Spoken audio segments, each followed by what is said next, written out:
Right, good morning. Right, welcome to the Breakfast at UMHealth live webinar series. All right, so my name is Yoong. So I'm the moderator for the first session. Right, good morning and welcome everyone to the webinar.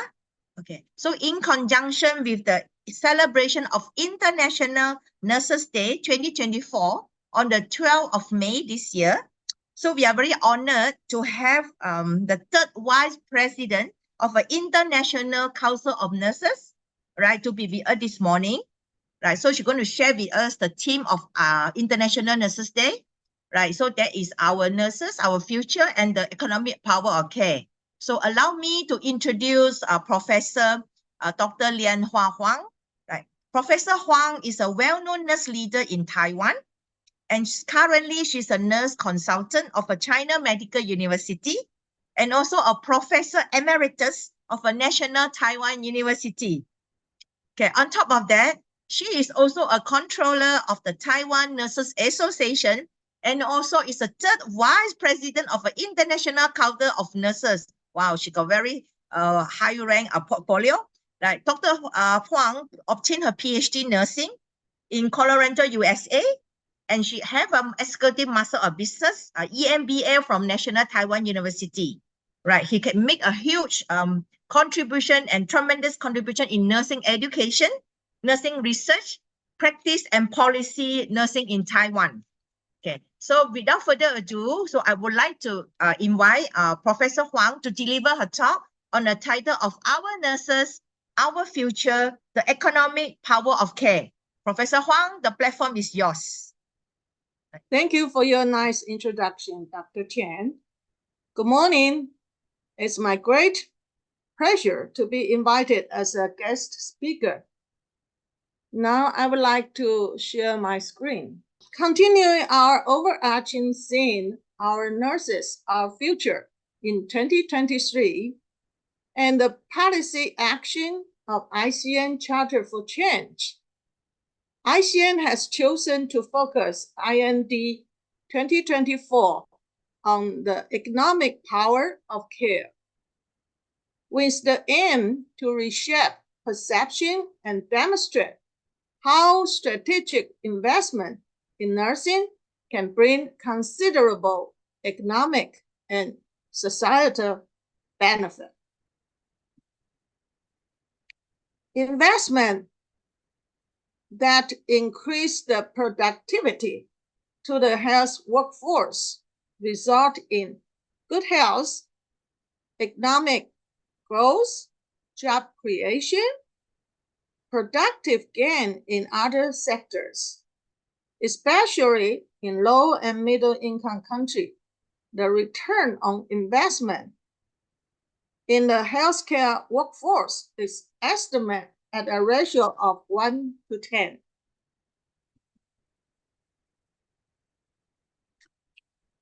Historically, nurses are invisible. The full value of nurses beyond their expert and compassionate care is not often recognized by government, most of which continue to run their health system without enough nurses and fail to create the number of new registered nurses that they need to provide the UHC and essential benefit that everyone deserves to have free access to. Investing in nursing job, education, and leadership result in an excellent return on investment. That means every dollar spent pays off itself many times off.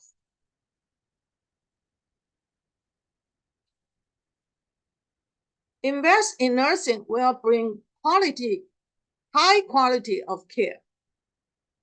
Where there is a lack of investment, healthcare system breakdown. People get sick. They are unable to work. And the effect is that the economic in the country where they live do not flourish. And where nurses have additional training, are highly educated, and able to work autonomously at the full scope of their practice, they can provide high quality care that is equal to or better than that provided by other professionals at a lower cost.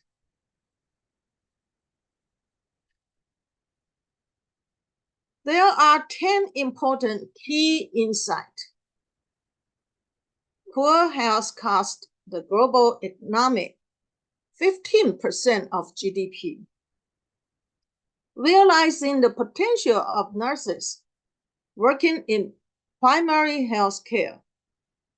The economic return should be between $2 and $4 for each $1 invested in better health. Creating decent jobs in nursing support the alleviation of poverty and address gender equity in the global workforce. The realization of effective UHC is heavily reliant on investing in the nursing workforce.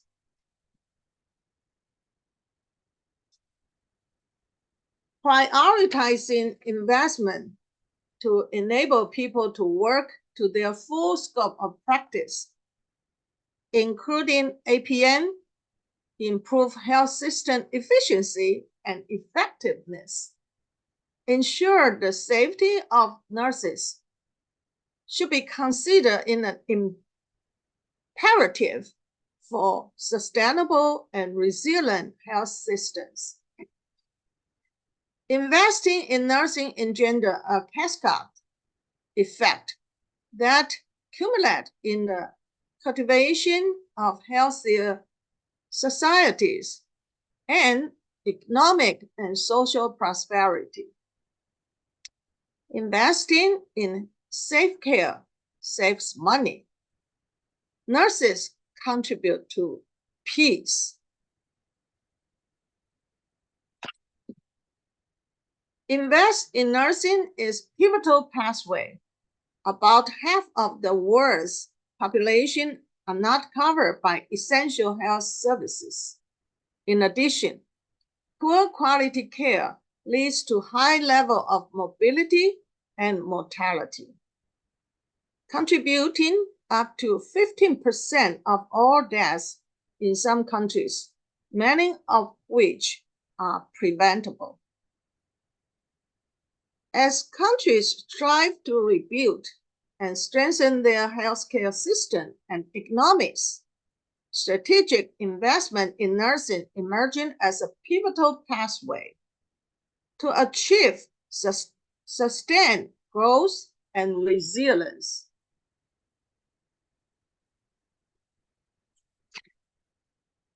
There are 4 key things that continue to build on each other. First, creating decent nursing jobs to contribute to societal goods. Second, building the workforce to achieve universal health coverage. Third, optimize the use of resources to improve health system effectiveness and efficiency. Fourth, investing in health for economic and social prosperity.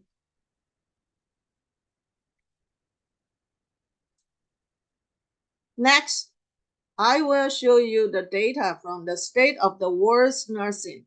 This is the density of nurses, number of nurses per 10,000 population in the Western Pacific area, from the highest to the lowest, 124 versus 4.6. You can see Taiwan is 73.9. Malaysia is 34.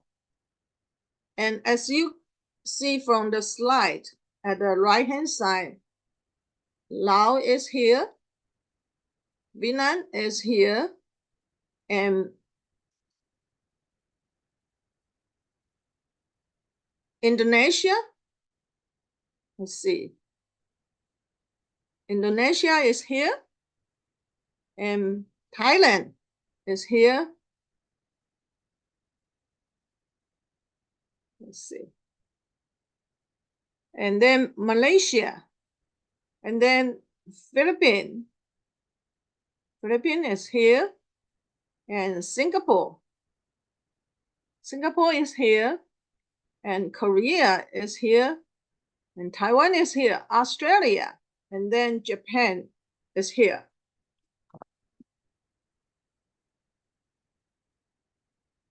If we look at the density of nurses in OECD countries, they are much better, from 176 to 54.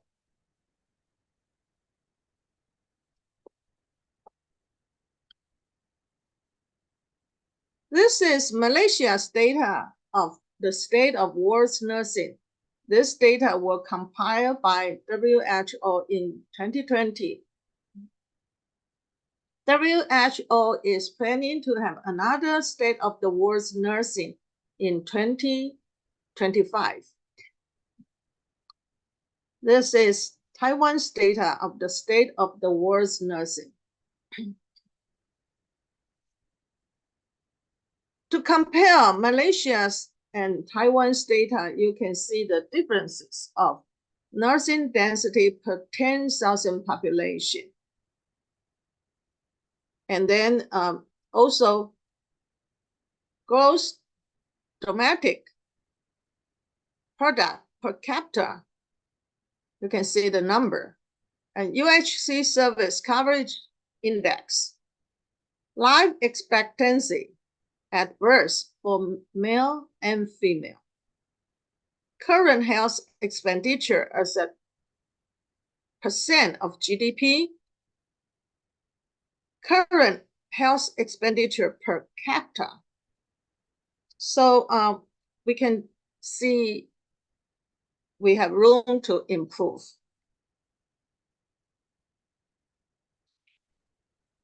Since ICN's recommendation to achieve economic and social prosperity built on ICN's Charter for Change last year, I'd like to talk about ICN's Charter for Change first.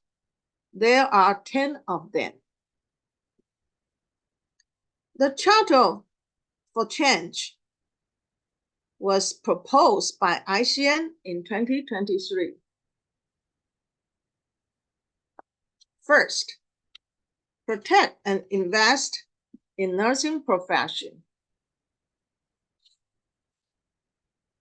Second, ensure safe and healthy working conditions and respect nurses' rights.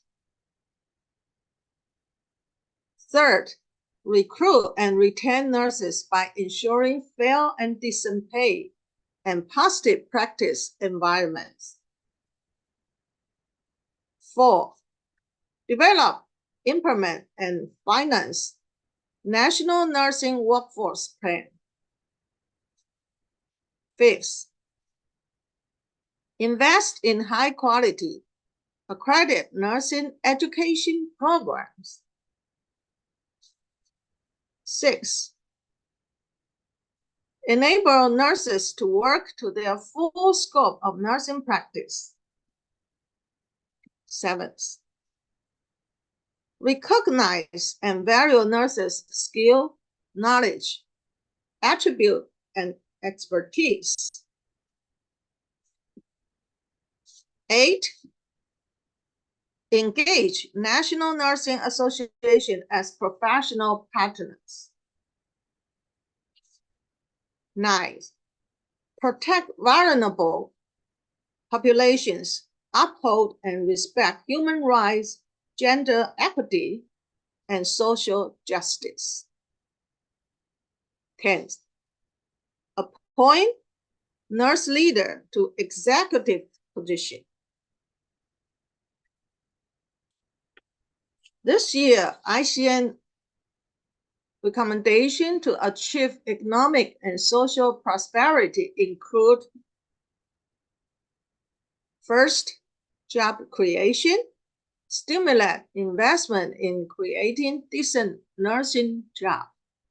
Second, optimize roles and responsibilities. Invest in right numbers of nurses with the right skills in the right places. Third, health service delivery and organization.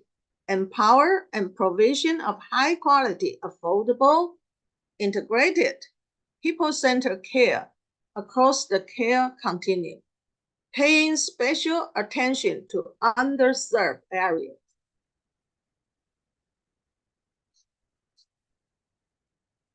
Fourth, education and skill development. Expand and enhance high-quality education and continuous professional development opportunities to ensure that nurses possess the competence required to meet the evolving health needs of communities, enable them to work to their full potentials. Fifth, health and well-being. Implement strategic dedicated to ensuring and enhancing the physical, mental, and emotional well-being of nurses.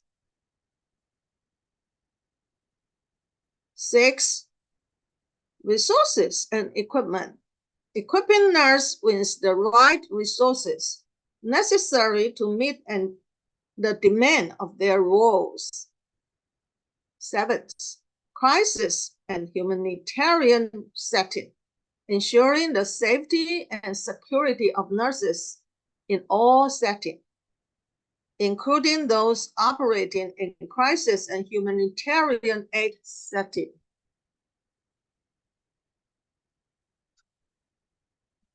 Lastly, ICN calls to action for global health leaders and policymakers to empower nurses. Support comprehensive policies that allow nurses to practice to the full extent of their education and training. Encourage further development of leadership role and participate in policy development. Invest in education and workforce development. Increase funding for nursing education and create more opportunity for career advancement within nursing profession. Enhance working conditions. Implement measures to improve the working environment for nurses, including adequate staffing levels, access to resources, safe work environment, and support for mental health and well-being. Acknowledge and compensate fairly.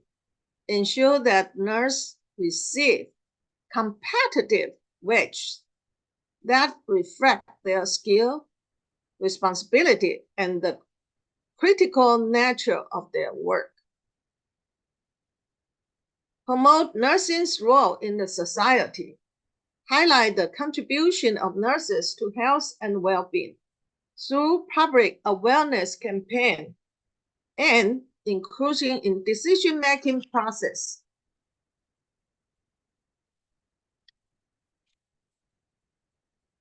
Nurses are essential in the transforming healthcare and health systems such that no person is left behind without access to care or impoverished because of their need for health care.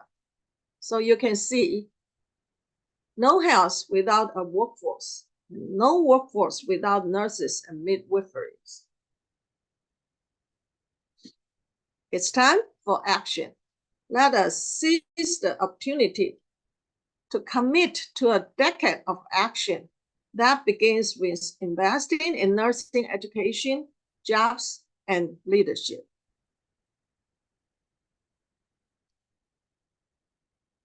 The future development of nursing profession requires strong nursing leadership, governance, and sustainable investment. We need to sit at the policy table and participate in policy making, ensuring nurses' voice be heard, and influencing nursing and health policy. Nurses must be a part of high-level decision-making. In conclusion, it is time for a global acknowledgement of nursing, not just as a profession, but as an essential investment in our collective future. To secure a healthier future, we must invest in the nursing workforce and nurses' education, provide competitive remuneration, ensure better working conditions, and recognize nurses' contribution at all levels of healthcare and policy making. Finally, I'd like to take a few minutes to share the success example of increasing nurses' pay in Taiwan. In 2011, we experienced very severe national nursing shortage. We could not find enough nurses, and some hospitals start to close the work. However, compared to other medical personnel such as OT, PT, RT, ST, nurses were $100 less per month. Therefore, in March 2012, we requested for increasing nurses' pay, and we were successfully. We increased $100 per month, and nurses get the same pay as other medical personnel with BS degree, and which result in $1,534 monthly pay for new nurse. And according to the data of 2023 at National Taiwan University Hospital, we currently have 97.5% nurses with BS degree. We successfully turned the crisis into opportunity. At that time, a tempest of increasing pay for nurses, an average of 11% increasing pay of nurses nationwide. And the nursing shortage problem was solved dramatically. Nowadays, we run into another wave of nursing shortage, just like a global nursing shortage. So we are trying very hard to get government's attention to increase pay. We hope we can be successfully a second time.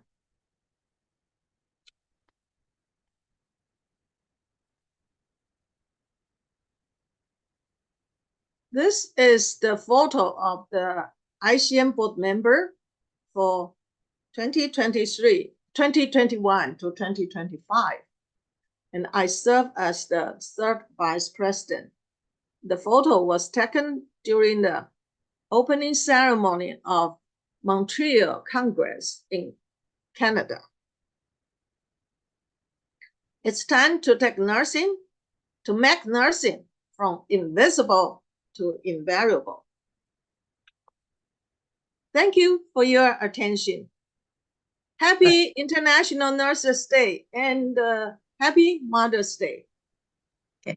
Thank you, Professor Huang, for your comprehensive and informative talk. Okay, so we would like to open the session for Q&A. Okay, so there is 2 questions in a Q&A. So Professor Huang, we can look at the Q&A. There's 2 questions was written there. So I will read the first question. Right, okay, so it's from Miss Melanie. Okay, regarding the slide on number of nurses per 1,000 population, is there any additional data or census regarding the percentage of nurses in each country who are foreign workers and the percentage of the who are local? Should I answer right now? Yes, you can answer Okay, live, no okay, problem. You sure. still have time, Prof. Yeah. Okay, this is a very important question. In fact, when we are looking at the workforce, nursing workforce, we look for the domestic and also those nurses immigrate from other countries. And we do have some information, some data that there are countries, they have the most high rate of nurses from other country. And ICN has paid attention to this, immigration of nurses. And they ICN start to ask all the country should have their own nurses and should be self-sufficient, and to prevent nurses from other country. And as a result, nurses from their own origin country become not enough nursing workforce. So I don't have the number of the percent of each country who are foreign workers, but I do have the percent of some country who has the highest, not everyone, but the highest. So maybe I can give to Professor Chen after the webinar, and because I don't have it at hand, I will give to Professor Chen and she can share with. Yeah, sure. I want to say that it has already caught ICN's attention that each country should provide enough nurses for their own country and not to immigrate too many from other country. It's an ethical issue of international nursing immigration. I hope I answer your question. Yes, I do agree with you. I think global migration is an issue. So a lot of nurses are migrate to other countries to work, right? And because of that, they also come up with a shortage, right? Okay. So another question, all right, for Melanie also. Is there any international safeguard to reduce the phenomenon of nurses trained in the poorer countries, then moving to work in the richer countries for better pay, thus causing a lack of nurses per capita in their home country? I think the answer it will be the same like previously, Professor Huang. Maybe you can just add on some of the information. Just what is the measures that taken by ICN to safeguard the migration of the nurses? Yeah. Well, thank you for the question. This question is similar to the last one, but I can add some information to answer you. And in ICN, we also notice the nurses educated in the poor country, they want to move into work in richer country. That's true because better pay. And for example, I would say in Africa, their nurses got good training in their own country and they moved to a richer country and they never go back to their own country. So we need to do something to retain nurses in their own country. However, the pay is a big incentive. Yes. And I can share with you what ICN is doing is ICN start a project we call ADENA. ADENA means Organizational Development of National Nursing Association. ADENA got funded by other big entrepreneurs. And then they provide 3 years training, including leadership for change. And every country in Africa, they can participate this project for free. They don't need to pay because it's covered by ICN, and ICN got the funding from the big company. So as a result, I can see like it already this year is the 3rd year. It's working very smoothly, and we can see the effectiveness. And ICN already noticed, well, of course, I noticed too, the participation of NNA, National Nursing Association in Africa, they start to participate more. And I think all the issues we discussed, we also want to strengthen the country's National Nursing Association and also their workforce plan so that we can make nurses stay. And of course, as I mentioned in the earlier question, the ethical issue should be pay attention to the richer country to set limitation. I think both sides, the immigrant country and the country they accept foreign countries' nurses, we all need to work together to reach a better balance in the global nursing workforce. And let's work together. Right. Okay, thank you, Professor Huang, for all your answer.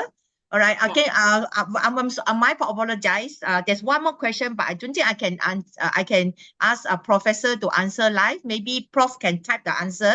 Due to the time factor, I think we'll stop our session here. All right. Okay. So thank you very much, Professor Huang, for your excellent talk. All right. So happy Nurses Day to you as well, and all the nurses in the world and Taiwan. All right. Thank you very much. Thank you. Right. Okay. Thank you. Right.